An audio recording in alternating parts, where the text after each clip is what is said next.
At 6:47 that morning, Elena listened to a voicemail that proved her entire life was a lie. Not just her marriage, not just her husband, but her mother and the father she was told abandoned her when she was 3. Because in that voicemail, her husband said something no man should ever say to his pregnant wife: "You have no idea who you are." And he was right.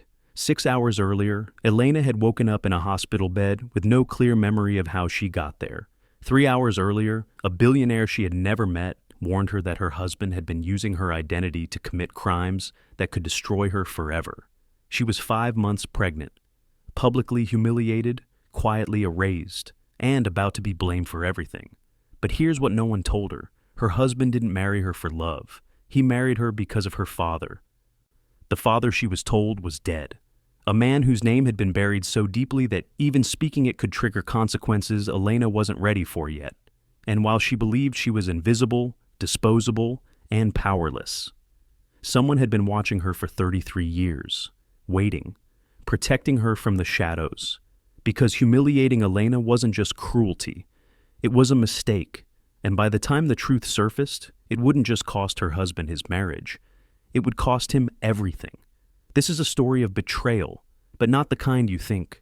This is a story of a woman who had everything stolen from her: her dignity, her identity, her history, by the people who were supposed to protect her.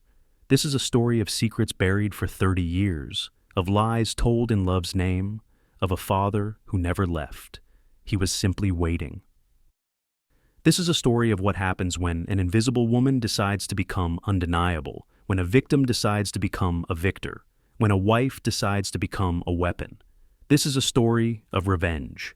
But more than that, this is a story of resurrection.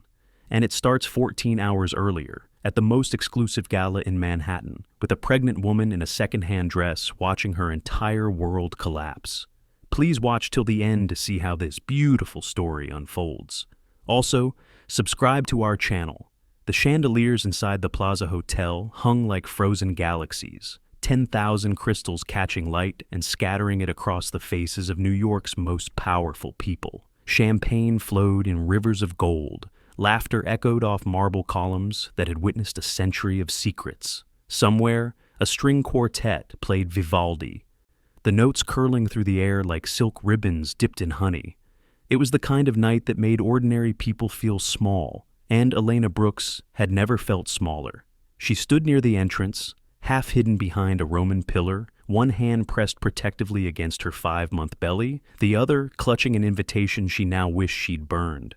Her dress, a simple navy gown she'd bought on sale 3 years ago, back when she still believed nice things might happen to her, suddenly felt like a costume, like she was a child playing dress-up in a world that had already decided she didn't belong. She had come tonight to support her husband, Brandon Hale, CFO of Hale Capital, the man who once looked at her like she was the only woman in any room, the man who, 6 months ago, had pressed his lips to her stomach and whispered, "Our legacy." But legacies, she was learning, could be rewritten without warning. The ballroom doors swung open with a theatrical flourish, and there he was. Brandon strode in like a man who had already won something no one else knew was being contested. His tuxedo fit like armor, sharp, immaculate, designed to intimidate. His jaw was set with the kind of confidence only men who've never faced real consequences possess. But he wasn't alone. Clinging to his arm, clinging like she'd already signed the deed to his soul, was a woman Elena had only seen in tabloid photographs and whispered gossip at charity luncheons. Lydia Wynne, heiress, socialite, the kind of woman whose cheekbones could cut glass and whose smile promised destruction wrapped in designer silk. The kind of woman who had never worn a dress from a clearance rack. The kind of woman who looked at other women like they were furniture, useful perhaps, but ultimately replaceable. For a moment, Elena's brain refused to process what her eyes were seeing. "This isn't real," she thought. "This is a nightmare. I fell asleep in the cab. I'll wake up any second now." But she didn't wake up, because Brandon, her husband, the father of her unborn child, the man who had promised to love her until death, leaned down under the full blaze of 500 watching eyes and kissed Lydia's cheek, slowly, deliberately, publicly. Cameras flashed like lightning strikes, immortalizing the moment. Whispers slithered through the crowd, venomous and electric. Is that his wife over there? The one in the cheap dress? Oh my God, she's pregnant. Did you see? Did she know? She had to know, right? This is absolutely delicious. Someone get me another champagne. Elena's breath lodged somewhere between her throat and her heart. The sting behind her eyes blurred the chandeliers into meaningless streaks of gold. The champagne laughter turned shrill, mocking. The string quartet's melody twisted into something that sounded like a funeral march playing just for her. She tried to step backward, tried to disappear into the shadows the way she'd spent years perfecting. But the crowd had already noticed her. Dozens of faces turned, some pitying, some amused, some openly delighted, recording on their phones like her humiliation was content worth capturing. Her feet felt cemented to the marble floor. Her lungs forgot how to expand. And then, a presence appeared beside her, tall, composed, radiating the kind of authority that came from decades of making and breaking fortunes with a single phone call. Grant Wynn, Lydia's estranged billionaire father. Elena recognized him from magazine covers and financial news segments, the silver hair swept back from a face that looked carved from expensive stone, eyes that had witnessed empires crumble and never flinched. But right now, he wasn't looking at the spectacle his daughter was creating. He was looking at her, not with pity, not with the cruel curiosity everyone else wore like a party favor. He looked at her the way a chess master looks at a piece that's just become the most important square on the board. His voice dropped to a whisper so low, only she could hear it. "Mrs. Hale, step outside with me. There's something you need to know." Elena's heart slammed against her ribs. She wanted to refuse, wanted to run, wanted to scream until the chandeliers shattered and the champagne turned to ash. But something in his tone, something urgent, almost protective, made her follow. She didn't know it yet, but she was walking toward a truth that would change everything. And nothing would ever be the same again. Elena Brooks hadn't always been invisible.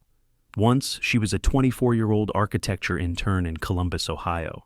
The kind of woman who stayed late redrawing structural plans because good enough wasn't a phrase she understood.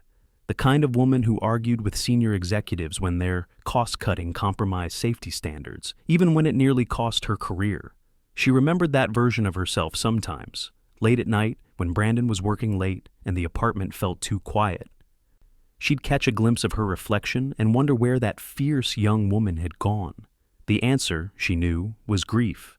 Her mother's death came first, sudden, brutal, a heart attack at 53 that left Elena orphaned in the span of a single phone call. Then her father, the quiet, gentle man who'd worked double shifts at a hardware store to keep her in dance classes, he simply vanished.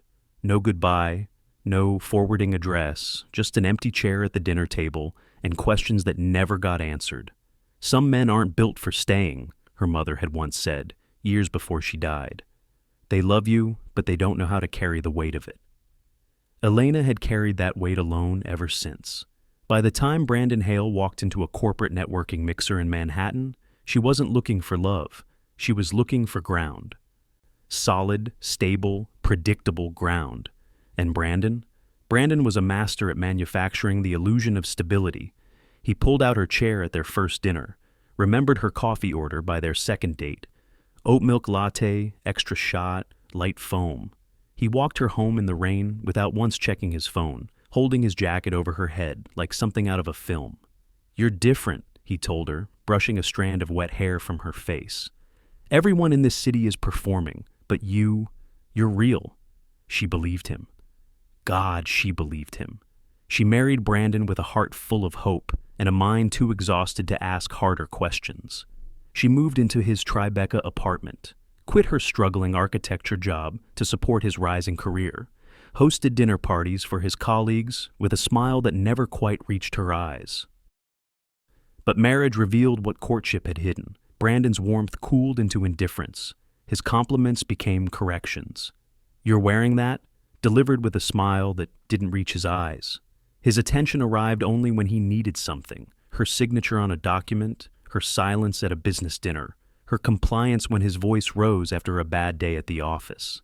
And Elena, desperate to preserve the peace she thought she'd finally found, made herself smaller. She stopped arguing, stopped questioning, stopped wearing the bright colors she loved because Brandon preferred neutrals. She became an expert at reading his moods, at tiptoeing around his temper, at apologizing for things that weren't her fault just to end the silence.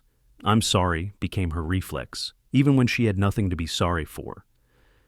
When she discovered she was pregnant, she thought, foolishly, desperately, that it might change things.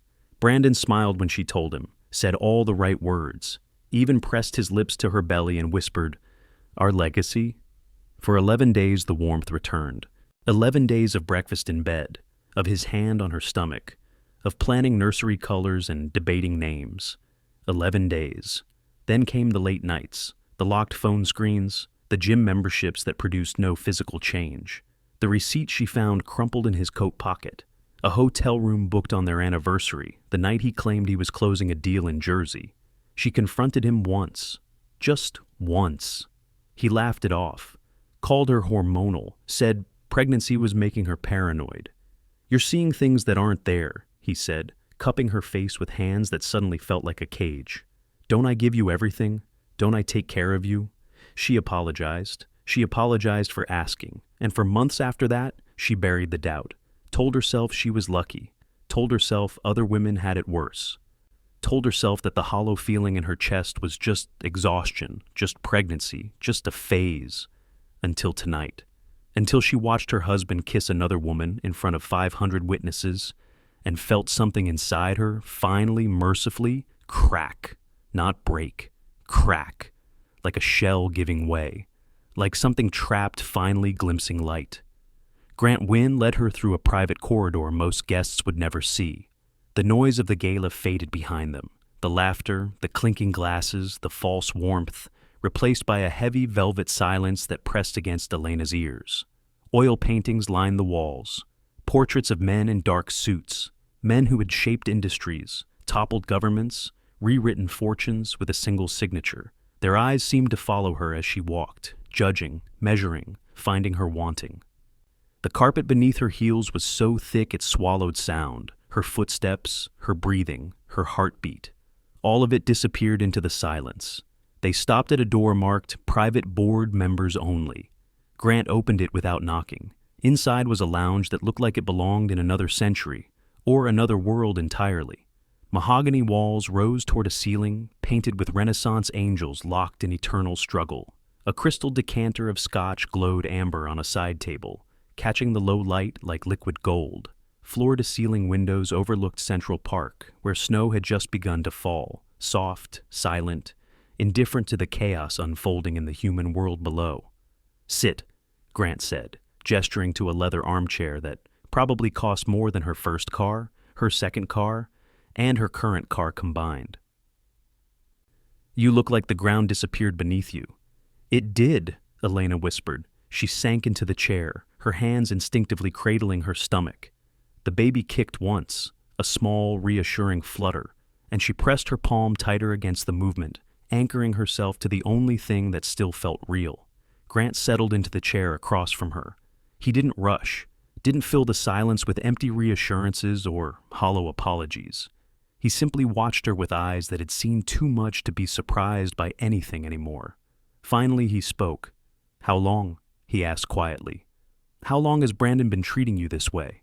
Elena blinked. No one had ever asked that question. Not her friends, who always said, "Brandon seems so devoted," while she smiled and swallowed the truth like broken glass. Not his family, who treated her like furniture, useful for hosting dinners, irrelevant otherwise. Not even Brandon himself, who reframed every cruelty as love, every control as protection, every dismissal as something she'd somehow earned. "I don't know when it started," she admitted, voice barely above a whisper.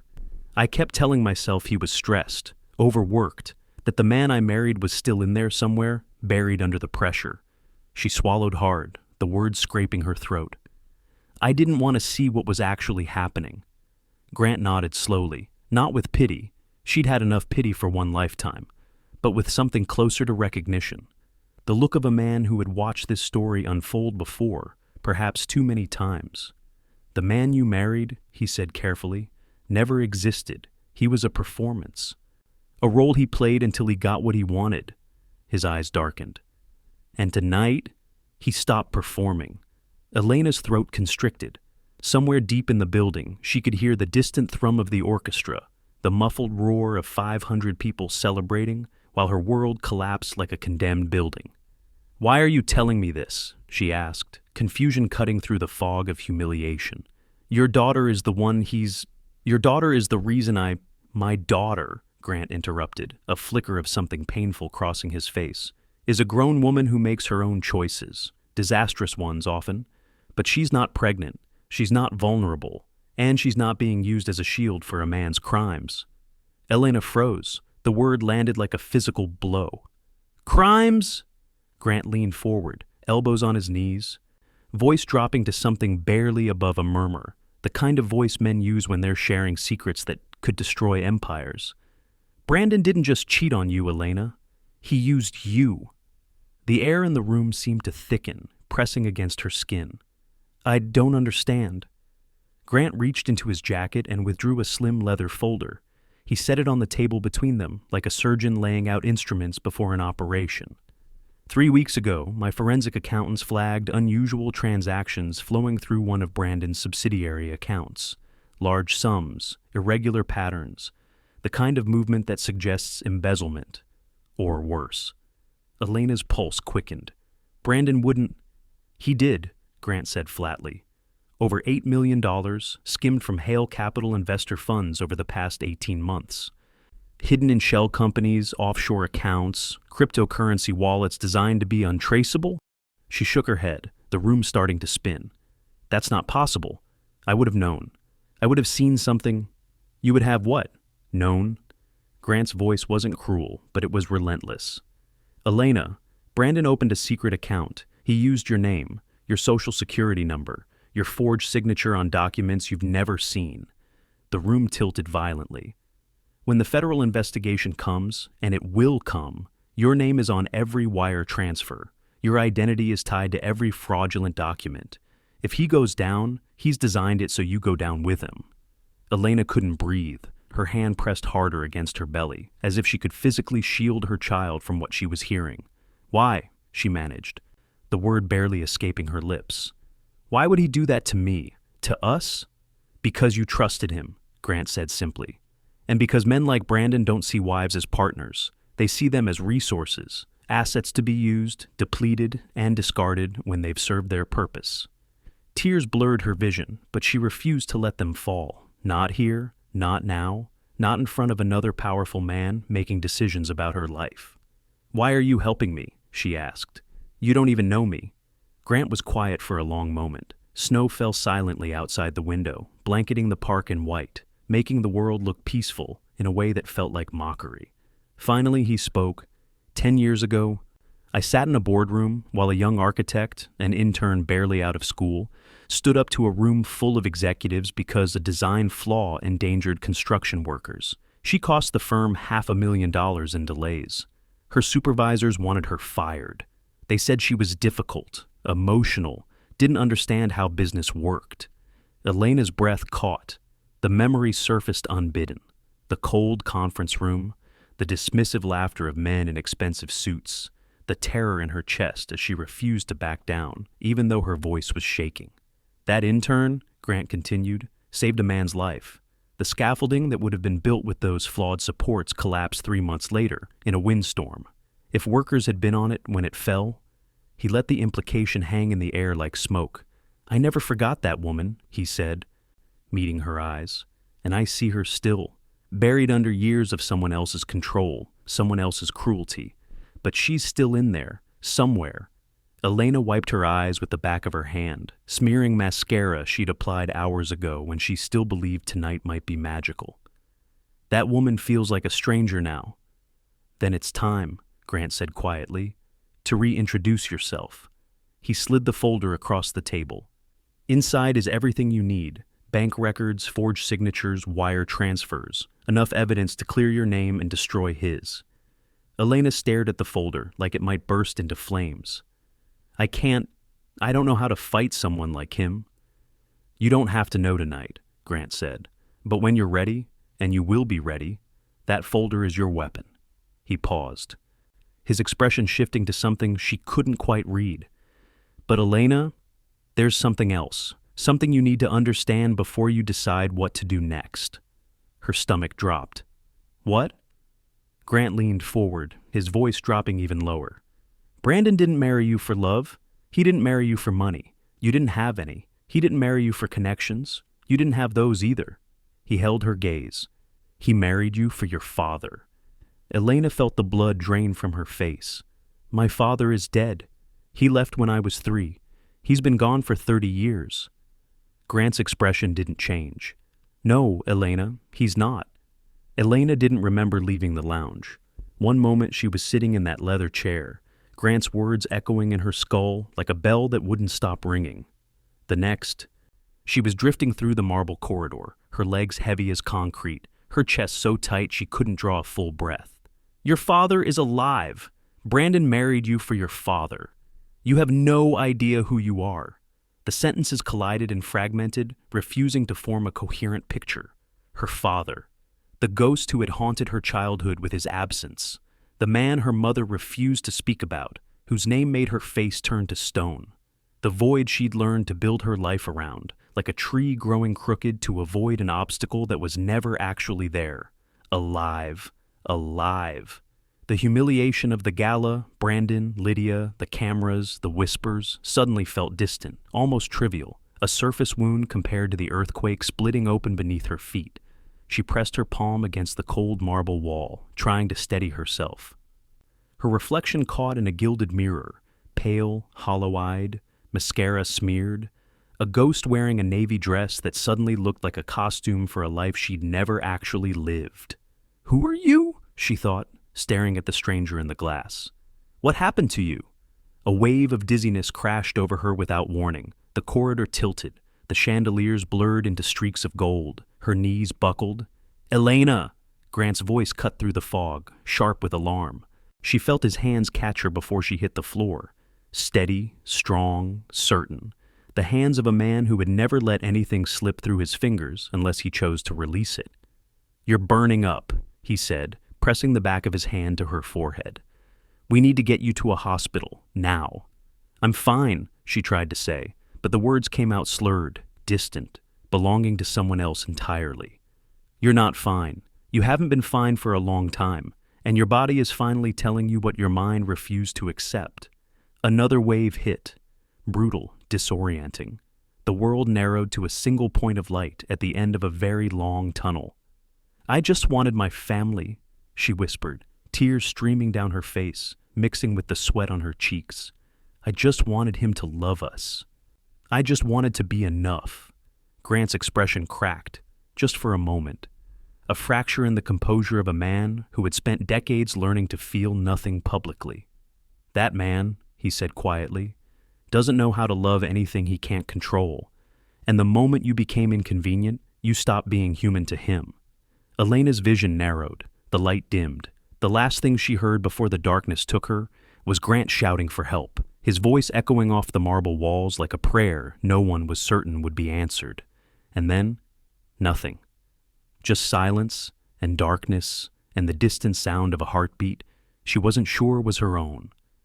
Elena woke to the smell of antiseptic and the soft, rhythmic beeping of a heart monitor marking time like a metronome. For a long, disoriented moment, she didn't know where she was. White walls, dim lights, a window framing a gray Manhattan morning, snow still falling in soft, silent sheets against the glass. Then she felt it, the flutter beneath her ribs. Her baby, still there, still moving, still fighting alongside her. A sob escaped her chest, relief so intense it felt like its own kind of pain. Thank God, she breathed. Thank God, thank God, thank God. She turned her head. Grant sat in a chair beside her bed. His expensive coat was draped over the armrest, his tie loosened, his sleeves rolled to the elbow. He looked exhausted, dark circles under his eyes, silver stubble shadowing his jaw. The kind of exhaustion that came from sitting vigil for hours, watching, waiting, refusing to leave. When he saw her eyes open, something in his expression softened. You scared the hell out of me, he said quietly. The baby? Her voice was raw, barely a whisper, scraping against her throat like sandpaper. "The baby is fine," he assured her. "Healthy heartbeat, no complications. You, on the other hand, fainted from extreme stress and severe dehydration. The doctor said you've been running on empty for months, maybe longer." Elena closed her eyes. Months. Yes, that sounded right. She couldn't remember the last time she'd eaten a full meal without Brandon criticizing her weight. Couldn't remember the last time she'd slept through the night without waking to check if he'd come home. Couldn't remember the last time her body had felt like a safe place to live. "Brandon," she started, "is not your concern right now." Grant's voice sharpened slightly, an edge of steel beneath the exhaustion. "The doctor was very clear. You need rest. You need nutrition. You need to stay as far away from that man as humanly possible." "I don't know how to do that," Elena admitted, the words spilling out before she could stop them. "Everything in my life is tied to him. The apartment, his name is on the lease. The bank accounts, he controls them. Our friends, they're his colleagues, his connections. I don't have anywhere to—" "No," Grant interrupted firmly. "Everything in your life was taken by him. There's a difference between what belongs to someone and what they've stolen." She opened her eyes and stared at him, this man she barely knew, who had spent the night watching over her like she mattered, like her survival meant something to him personally. "Why?" she asked, the question she couldn't stop asking. "Why do you care what happens to me?" Grant was quiet for a long moment. Outside, a siren wailed somewhere in the city below, distant, fading, swallowed by the snow. The heart monitor beeped its steady rhythm, counting the seconds of a life that suddenly felt borrowed. "Because I've watched too many women disappear into men who didn't deserve them," he finally said. "My own mother, my first wife, women who were brilliant and strong and full of light, who dimmed themselves year after year until there was nothing left but a shell where a person used to be." His jaw tightened. "Most of them never got a chance to come back." He met her eyes. "You have that chance, right now, today. And I'll be damned if I let you waste it." Elena looked down at her hands, small, pale, trembling slightly against the hospital blanket. For years, those hands had cooked Brandon's dinners, ironed his shirts, signed documents she didn't read because he told her not to worry, because he said he was handling everything, because trusting him was easier than fighting. For years, those hands had built nothing of her own, but they were still her hands. She curled them into fists. "I'm done," she said. Grant raised an eyebrow. "Done? Done being afraid." Her voice strengthened with each word, gaining power like a wave building toward shore. "Done making myself smaller, so he wouldn't feel threatened. Done apologizing for existing in spaces he decided were his. Done letting him define what I'm worth." She looked up, and for the first time in years, maybe for the first time in her entire adult life, her eyes held fire. "I want to take everything back, every piece of myself I gave away, every dream I abandoned, every truth I was too scared to see." Grant nodded slowly, a small, approving incline of his head. "Good," he said, "because you're going to need that fire for what comes next." He reached into his jacket and pulled out the folder he'd shown her at the gala. "This is your ammunition, bank records, forged signatures, wire transfers, evidence that proves Brandon used your identity without consent." He set it on her lap. "But, Elena, before you go to war, you need to know what you're really fighting for." Her pulse quickened. "What do you mean?" Grant's expression grew heavier, older somehow. "Your father," he said slowly, "is a man named Victor Armand."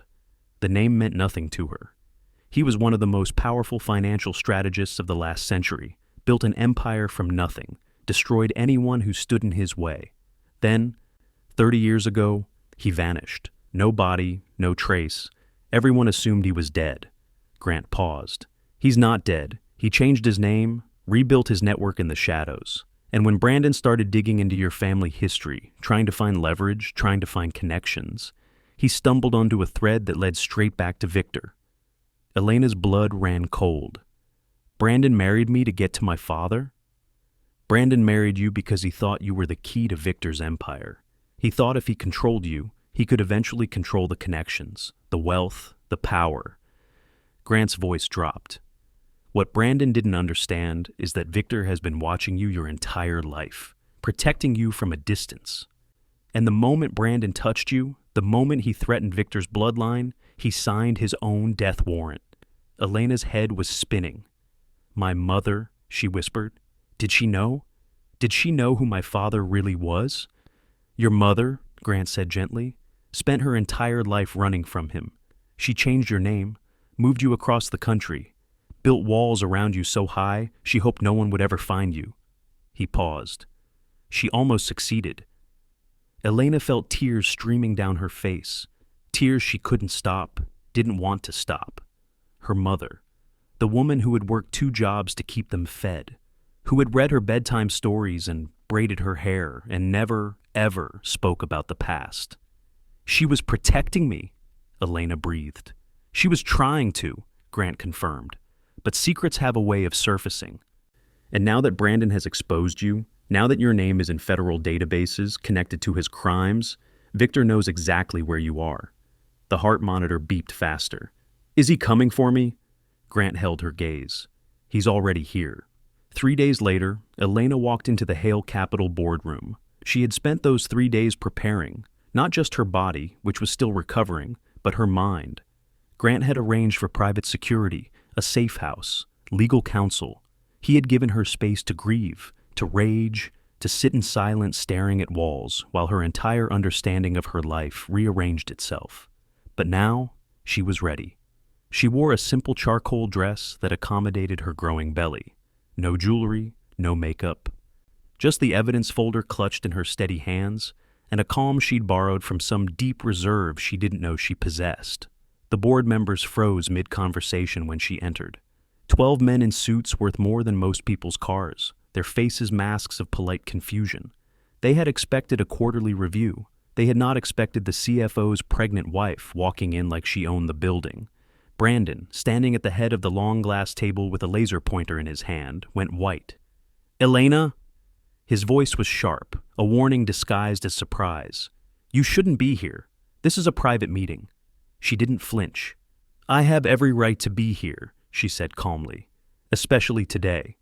Grant entered behind her. The room straightened instantly. Conversations died. Coffee cups were set down with careful precision. The presence of a billionaire rearranged the power dynamics faster than any words could. These men knew Grant Wynn's reputation, knew what it meant when he walked into a room uninvited. Brandon's mask flickered, a crack in the armor. Grant, I didn't expect... You rarely expect consequences, Grant said coldly. That's always been your weakness.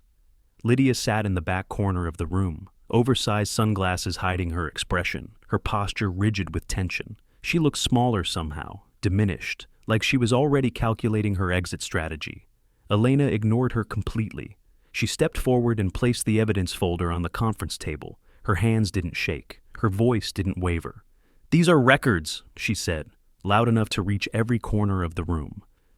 Of financial transactions conducted by Brandon Hale using my forged signature, embezzled investor funds, hidden offshore accounts, wire transfers to shell companies I've never heard of. Gasps rippled through the room like a stone dropped in still water. Board members exchanged alarmed glances. Someone's pen clattered to the floor. Brandon's face contorted, shock, fury, and something else underneath. Fear. Elena, you don't understand what you're doing. You're confused. The pregnancy has affected your judgment. No, she interrupted softly but with steel beneath the silk. You don't understand. You didn't just cheat on me. You didn't just humiliate me in front of everyone I knew. You used me. You forged my name. You tied me to your crimes. You risked my freedom and our child's future to cover your theft. She met his eyes directly. And for the first time in 4 years, she didn't look away. And you did it all while making me believe I was the problem. Brandon's composure shattered completely. This is insane. These documents are fabricated. She's unstable. The pregnancy has made her. The boardroom doors swung open. 2 federal agents walked in, badges raised, expressions professionally blank. Brandon Hale, the lead agent announced in a voice that carried no emotion whatsoever. We have a warrant for your arrest. The room erupted. Board members shouted questions. Investors grabbed phones. Lydia stood abruptly, knocking her chair backward with a crash. But Elena stood still in the center of the chaos, a calm eye in the hurricane, watching as agents surrounded her husband. Brandon's eyes found hers, wild, furious, desperate, the eyes of a trapped animal realizing the cage had been locked. "This isn't over," he hissed as they cuffed him. "You have no idea what you've done, no idea what's coming for you." Elena didn't flinch. "You're right," she said quietly. "I have no idea what I've done." She paused. "But I know exactly what I've ended." They led him away, his designer shoes scraping against the marble floor, his protests fading into echoes. And for the first time in years, Elena stood in silence that didn't feel like suffocation. It felt like the first breath after nearly drowning. Freedom, Elena learned, has teeth. That night, alone in the hotel suite Grant had arranged for her safety. Private security at every entrance, panic buttons in every room. Her phone buzzed with a message from an unknown number. She almost ignored it. Almost. But something. Instinct. Paranoia, the lingering weight of years spent walking on eggshells, made her look. A single photo filled her screen. Brandon. Inside a federal transport van. Staring directly at the camera with a smile that made her blood freeze solid in her veins. Beneath it, 3 words. "I'm not done." Elena's hands trembled so violently she almost dropped the phone. 20 minutes later, Grant arrived, flanked by 2 private security officers with earpieces and grim expressions. "Someone posted his bail," he said, voice tight with controlled fury.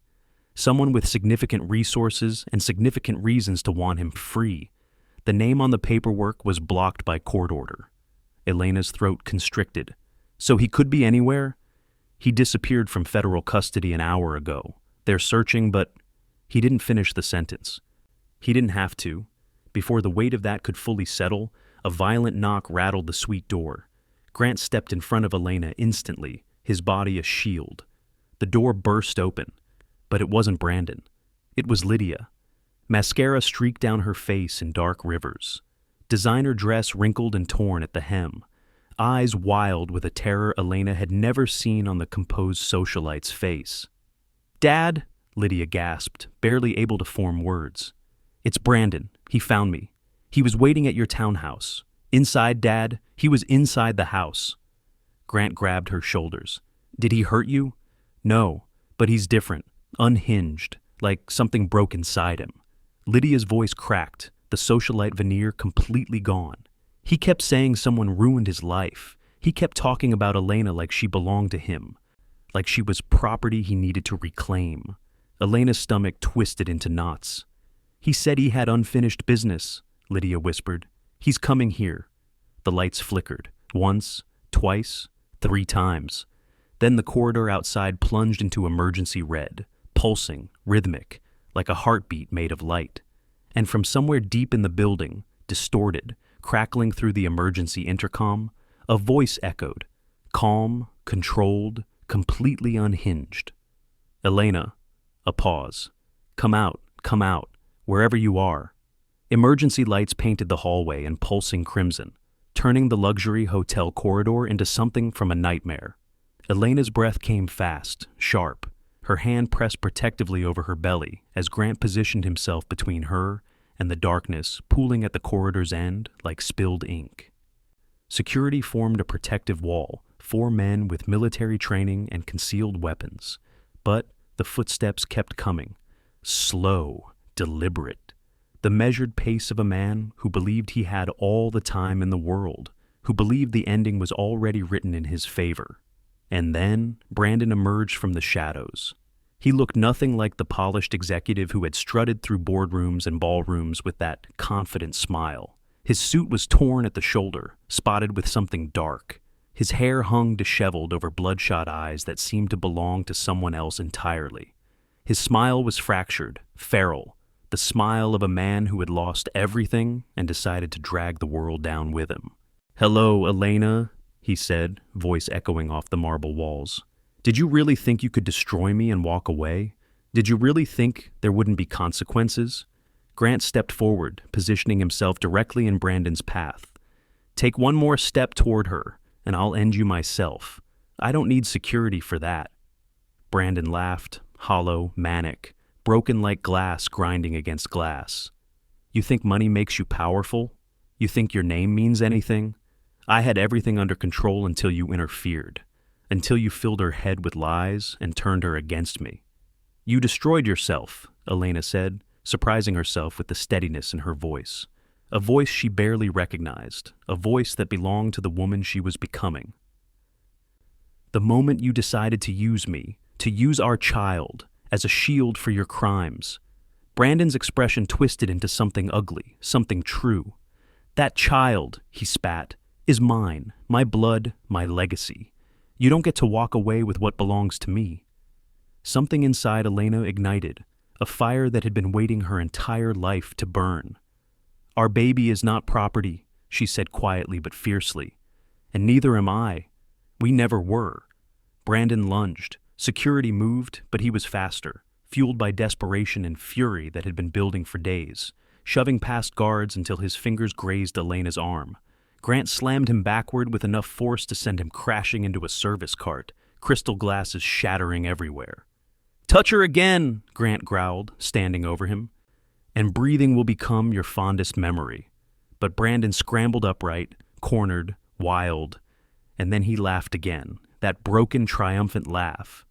"You think this ends with me in handcuffs?" he rasped, blood trickling from a cut on his forehead. "There are things you don't know, things that will destroy her long after I'm gone." Grant stiffened. "What are you talking about?" Brandon's grin widened, broken, bloody, terrible. "Ask her father." Elena froze, ice water flooding her veins. "My father is dead." Brandon tilted his head, eyes glittering with malice, a man with nothing left to lose and everything to destroy. "The man who raised you is dead, but your real father, the one your mother spent her whole life running from, the one whose blood runs through your veins and your baby's veins." He leaned forward against the guards restraining him.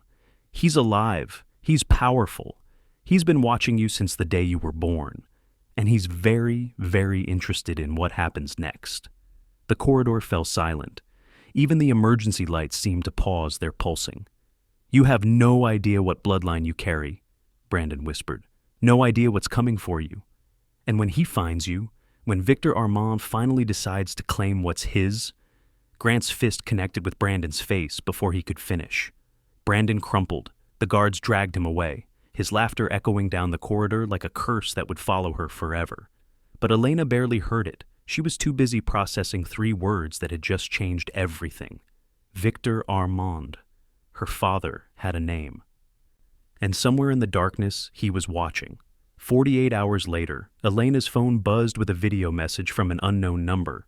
She was alone in the safe house Grant had arranged, a brownstone in Brooklyn with security cameras on every corner and a panic room in the basement. Her hands shook as she pressed play.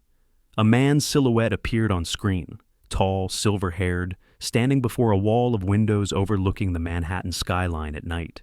The city glittered behind him like a kingdom waiting to be claimed. "Hello, Elena," the voice said, smooth as aged whiskey and twice as dangerous. "It's time you learn the truth about your bloodline." He stepped into the light. Elena's breath stopped. The face was older than any photograph her mother might have hidden, but the eyes, cold, calculating, patient, those eyes felt strangely familiar, like looking into a mirror that reflected someone else's soul. "My name is Victor Armand," he continued. "I am your father, and I've been waiting 33 years for this moment." Her phone buzzed again, Grant calling. She answered, voice shaking. "Are you seeing this?" "I'm seeing it," Grant confirmed, his voice tight. "Victor Armand. Everyone in finance thought he was dead. He vanished 3 decades ago. No body, no trace, nothing but legends and rumors." On the screen, Victor smiled, cold, patient, terrifying. "I know you have questions, Elena. Why I left, why your mother ran, why I allowed you to grow up without knowing who you were." He stepped closer to the camera, his presence filling the frame. "The answers are complicated, but here is what matters. Brandon Hale touched what is mine. He endangered my bloodline. He threatened my grandchild." His voice hardened to steel. "That will not go unanswered." Elena felt her legs weaken. "I don't want revenge," she said out loud, even though she knew he couldn't hear her. "I don't want your empire. I just want peace." But Victor continued, as if anticipating her thoughts. "I'm not asking you to want anything. I'm not asking you to join me or understand me or forgive me. I am simply telling you what is going to happen." He held up a document to the camera, official, stamped, notarized. "Your guardianship papers, signed by your mother before she died. She left custody rights to me, if anything ever happened to her." Elena's world tilted. "That's impossible. She would never—" "She did," Victor said softly. "Because despite everything, she knew I would protect you when she no longer could." A long pause. "I'm coming for you, Elena. Not to control you, not to take your child, but to finish what your husband started." His eyes seemed to look directly through the screen, directly into her soul. "And when it's over, you'll understand why your mother ran, and why she was wrong to think she could hide you forever." The screen went black. Elena sat in the darkness, her hand pressed to her belly, her child kicking beneath her palm. Her father was alive. Her father was coming, and nothing would ever be simple again. Victor didn't come for Elena. He went after Brandon. The call came at 3 a.m., Grant's voice tight with urgency. They found him, the warehouse district near the waterfront. Federal agents are en route, but Victor's people got there first. 30 minutes later, Elena stepped out of an armored SUV into the freezing night air. The warehouse loomed at the end of an industrial road, massive, dark, its windows like blind eyes staring at nothing. Snow fell in thick sheets, muffling sound, making the world feel smaller and more dangerous. Inside, the scene was stark and terrible. Victor stood in a pool of harsh overhead light, his posture immaculate, his expression carved from granite. He wore a dark coat that cost more than most people's yearly salaries, and he radiated the kind of stillness that preceded earthquakes. And at his feet, wrists bound, face bloodied, Brandon. He looked up at Elena with pure, undiluted hatred. The hatred of a man who had been so certain of his own victory and was now staring at absolute defeat. Victor didn't acknowledge him. "You stole from networks that belonged to me," Victor said, voice barely above a whisper. "You endangered my bloodline. You threatened my grandchild." Brandon spat blood onto the concrete floor. "She was nothing, just a stupid trusting—" Victor's hand cracked across his face, so fast Elena barely saw it move. "She is my daughter," Victor said, the words dropping like verdicts from a judge who had never known mercy. "And the child she carries is my legacy. You touched both." He straightened his cuff with mechanical precision. "That sealed your fate." Elena stepped forward, shaking but resolute, her voice stronger than she'd ever heard it. "I don't want revenge," she said. "I don't want your empire or your power or whatever you think you're offering. I want peace for my child, and I want him out of our lives. Forever."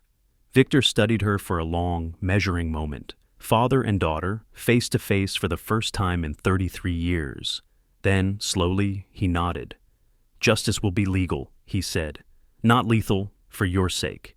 He signaled the federal agents waiting in the shadows. "Take him!" Brandon screamed as they dragged him toward the waiting vehicles, his voice echoing off the warehouse walls.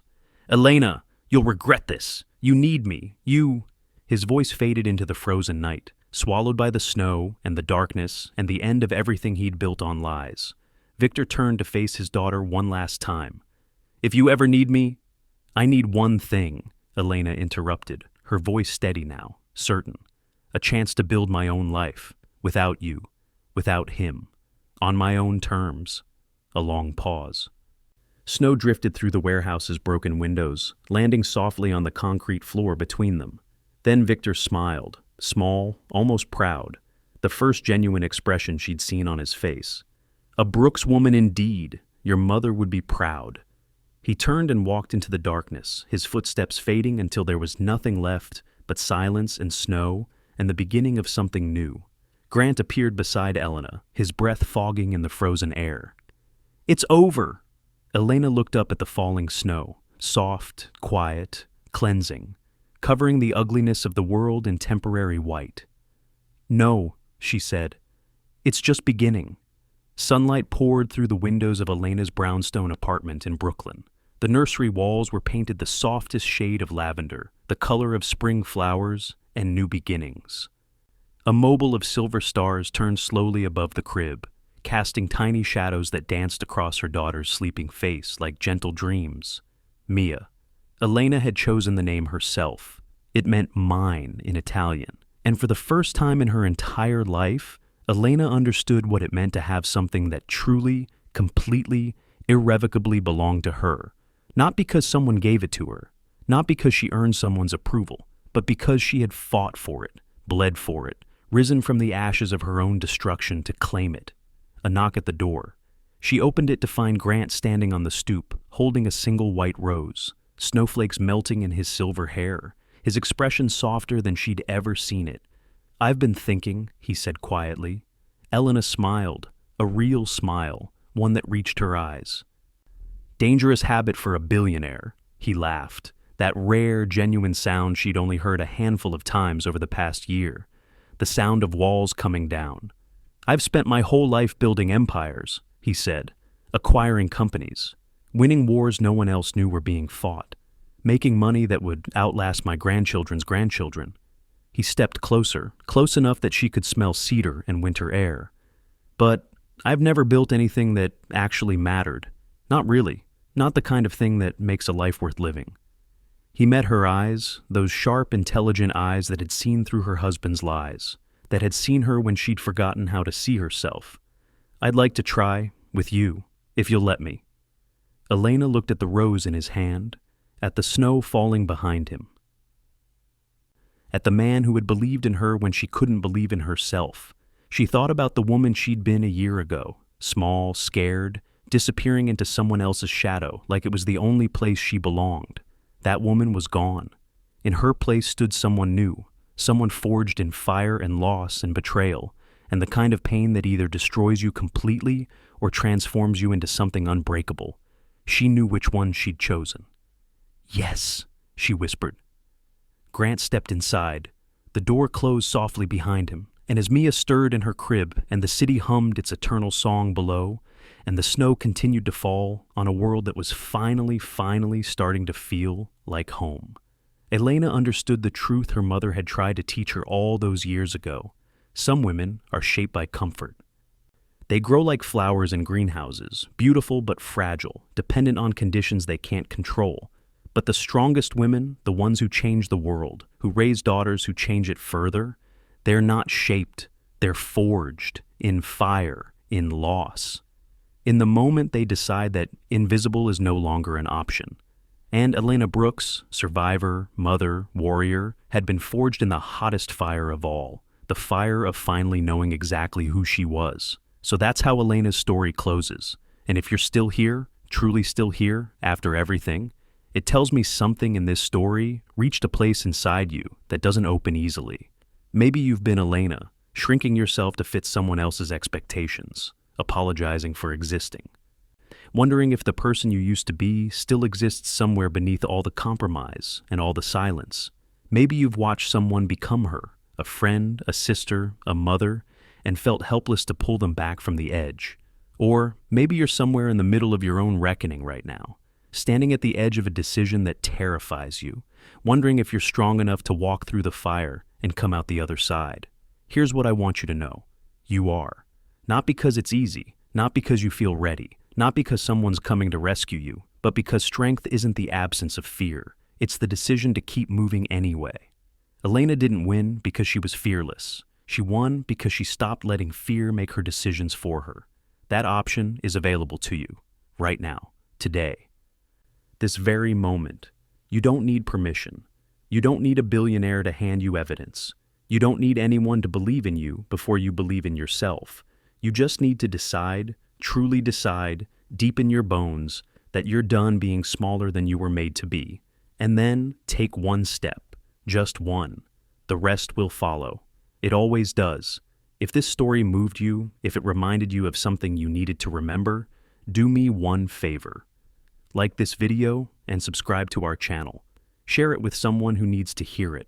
Someone who might be in the middle of their own fire right now, wondering if they'll survive.